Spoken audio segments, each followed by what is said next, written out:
I'm Abby and I'm here today to set you all a challenge of thinking about who you are. Now that can feel like a really big question probably. So we're here to kind of help you set it out in 4 different areas. So we want you to be making some stars, because at the end of the day we're all stars, you all have the potential to be stars. So we want you to think about what makes you tick, like what's your passion, what's something that you love doing. So that's going to form the centre of your star, which is going to be here, and then we're going to have what do you love doing for yourself, so what keeps you mentally and physically active and enjoying life. And then if we think about what do you like doing for others, so what do you like sharing with people you care about or people that you meet, what do you enjoy doing with them. And then here we have the environment, because we know that the environment is struggling a lot at the moment and we should all be thinking about ways that we can protect the environment. Here this person has thought they can start thinking about the ocean, so that's something that in the environment they're worried about. And here we've got someone who has made a wildlife pond in their garden, so that's a good way that we can individually do something to take care of the environment. And then here we have what do we like celebrating, what do we want to praise, what do we want to rejoice in, what do we want to be thankful for. So that might be related to your faith, that might be related to family, that might be friends, that might be a teacher at school that you just really want to say thank you to. So that's your top of your star.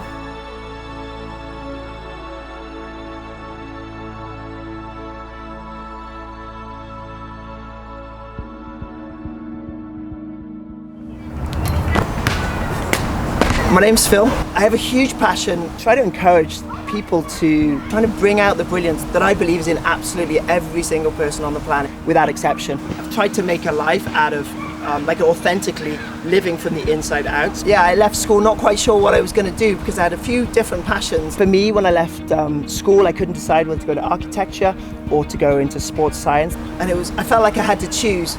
But I decided to try and find a middle way, and I kept seeking projects that involved both sport and architecture. And the thing that I want to share with you guys is that all of you have a brilliance within. I think we live on the most incredible planet, and I just followed that, my heart, I followed those passions, and I kept seeking out projects that would involve both and my entire personality.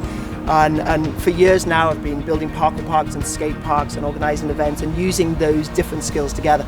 For me, it's an inspiration not just to view it, but to play on it. And so I just want to encourage you to go out there and seek that kind of special chemistry within you. Look at your story, look at your passions, look at your talents, and see how you can fuse those. I've seen lots of people enjoying the planet, but not out of so much thankfulness. And I just want to live a life of thankfulness. I love to ski on the mountains, I love to surf on the waves, dive off cliffs into deep blue water and really experience this planet. It doesn't matter what your background is, what your past is, what the expectations you are. If you can find that inner brilliance and you live out that, you've got far more chance of success, because it's just who you are. Just let who you are start to define, your life. So, and have fun with it. Anyway, you're a star, shine.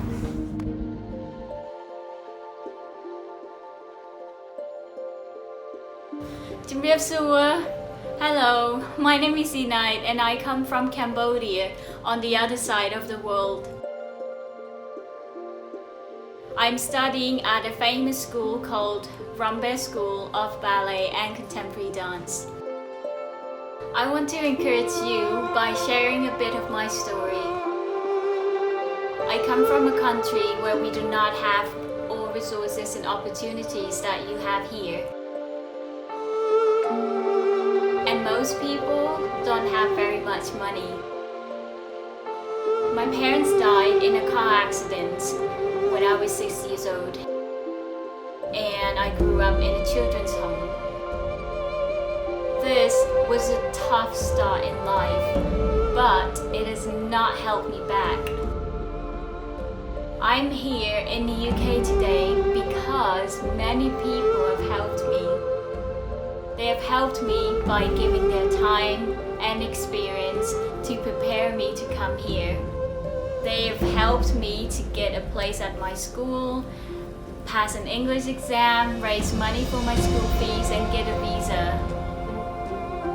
This has made me determined to take what I have been given and use it to help others.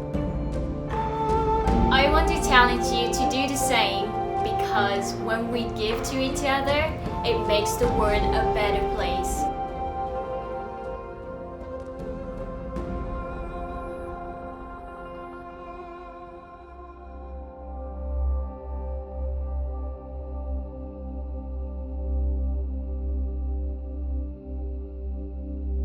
Well, for me personally, I experienced quite intense training having to engage in when I was sprinting, and you had to do training throughout all seasons. So in the rain, in the snow, in the cold winter, when you didn't really want to be outside.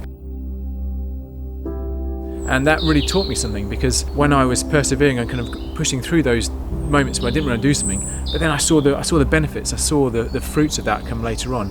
And the summer, when it's all sunny and you want to be outside, actually if I hadn't had those hard moments in the winter, I wouldn't have had the good moments in the summer. That speaks a lesson into our lives about perseverance. If we practice these small things, they speak into other areas of our life. If you're going through a hard time, you've got exams, your dog dies, so there's something that's really quite impactful. Actually, helps get you through those winter moments and see the summer.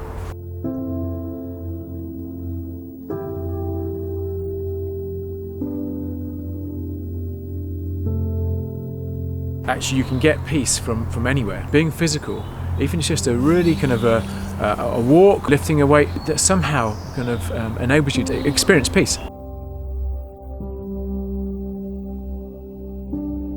Yeah, so there was this guy that was alive a long time ago called Brother Lawrence, and he discovered that his most spiritual moments was when he was in the kitchen peeling potatoes. And for me, that really resonates, because it's actually those moments when I'm exercising, when I'm moving, when I'm lifting a weight, that I experience a deep peace. And I think it's because we're using our whole being, we're using our mind, body, spirit in those moments. But I would just encourage anybody to seek out that experience.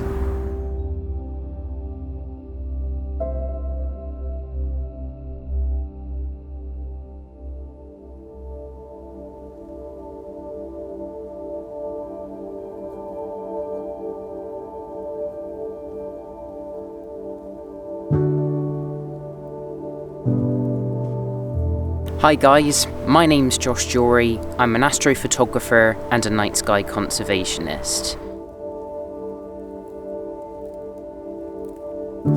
Now couldn't be a more important time to observe the night sky.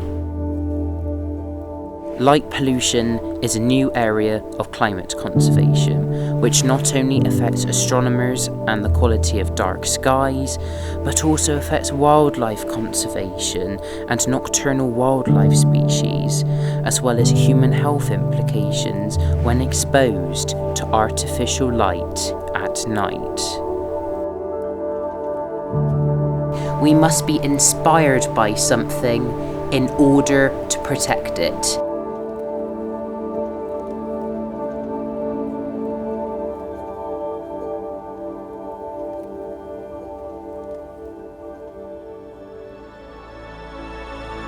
So here we have a cornflakes box, and we're going to make a star out of it. And I've got a plate that I'm just going to put right in the centre. So I'm going to draw around the plates just so we have an idea of what the middle of the star is going to be. So that's where you're going to put what you're passionate about, right in the middle. I'm going to draw 4 lines coming out of the circle, and then we're just going to connect up the lines. There we go. So as you can see, we've now got a star shape on our cereal box. So here we have our 4-point star. Have a think now about what you want to put right in the middle of your star. Think about what I'm going to put. And there's the star. So you can colour it in, you can add lots of paper, so I might go back and I might add some paper to make it more colourful. And you've got these ideas that are hopefully going to inspire you in creating your star.